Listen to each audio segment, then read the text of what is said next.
"Mom, I need you to get in the car." That one sentence froze me. It wasn't Mother's Day brunch. It wasn't flowers on the kitchen table. It was my son standing in the doorway with a strange urgency in his eyes. And honestly, there was a shocking reason why this happened. Before I go on, if you're listening to this, tell me where you live, how old you are, and what you're doing right now. Because maybe this story might be your story too. It was late morning when Daniel came home.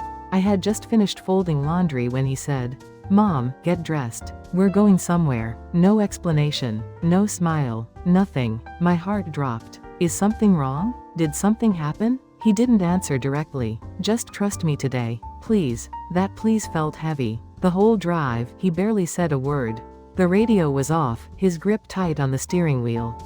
I tried to read his face, but all I saw was a mix of stress and something close to fear. We passed familiar streets, then neighborhoods I didn't recognize. My anxiety climbed with every mile. "Daniel, where are we going?" He swallowed hard. "You'll see when we get there." When he finally turned into a long, quiet driveway, my breath caught in my throat. A large building stood at the end. Clean, calm, surrounded by flowers. A sign near the entrance read, "Silver Pines Assisted Living." My hands went cold. "Daniel, what is this?" He put the car in park, looked at me slowly, and said the words no mother expects on Mother's Day. "Mom, you can't keep living alone like this."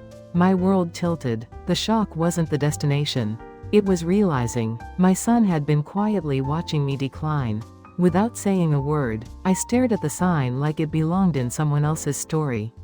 An assisted living center? For me? I forced a breath. "Daniel, you think I need to be here?" He flinched. "Mom, please, just hear me out." We walked toward the entrance. The building wasn't depressing like I imagined. It smelled like coffee and cinnamon. Soft music played somewhere down the hall. People were laughing over a puzzle in the lounge. But none of that eased the sting in my chest. Inside, a friendly staff member greeted us, acting like this was a scheduled tour, which terrified me even more.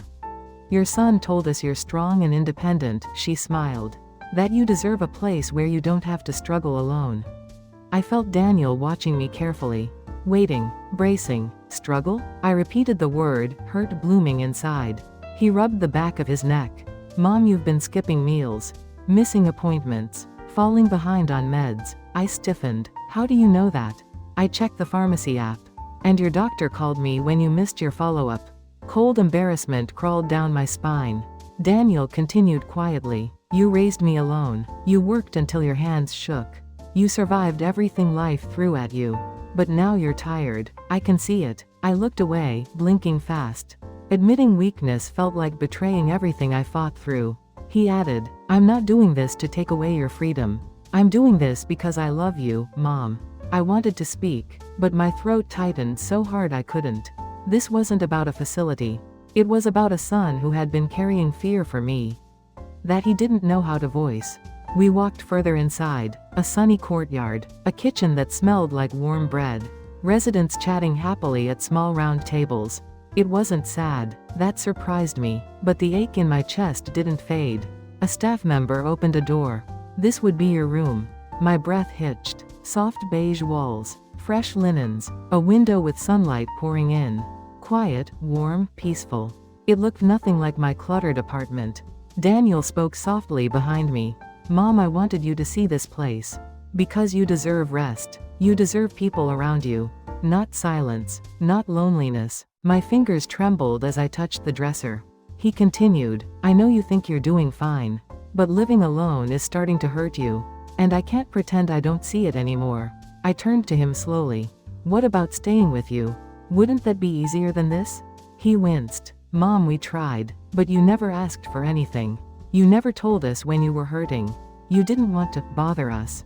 So you isolated yourself." I swallowed hard. He wasn't wrong. I had isolated myself to avoid feeling like a burden.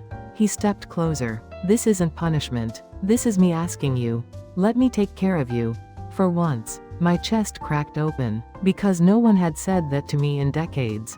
I sat on the little bed inside the room, hands clasped tightly, trying to process everything. Daniel sat beside me. "Mom, you spent your whole life protecting me.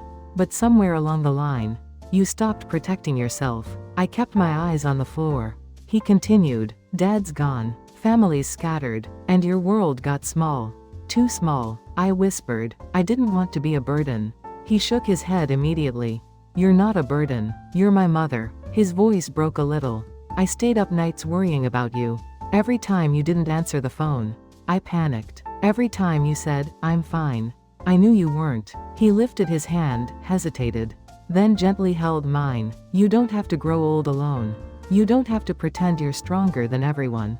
Warm tears slid down my cheeks. Then he said something that shattered me. Give me the chance to be the son you spent your whole life raising. I cried silently, tears falling on my hands. It wasn't the place that hurt. It was the realization that he had been loving me quietly, and I never let him show it. We stepped back outside into the fresh air. The sun was warm on my face.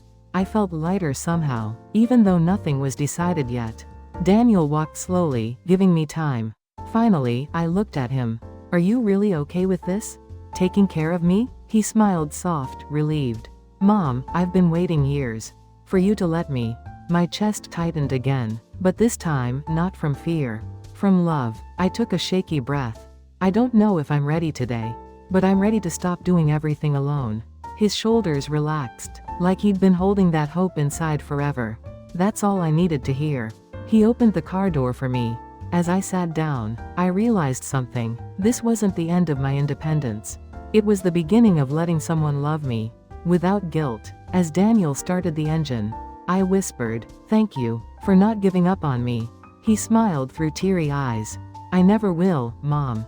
For the first time in years, Mother's Day didn't hurt, it healed.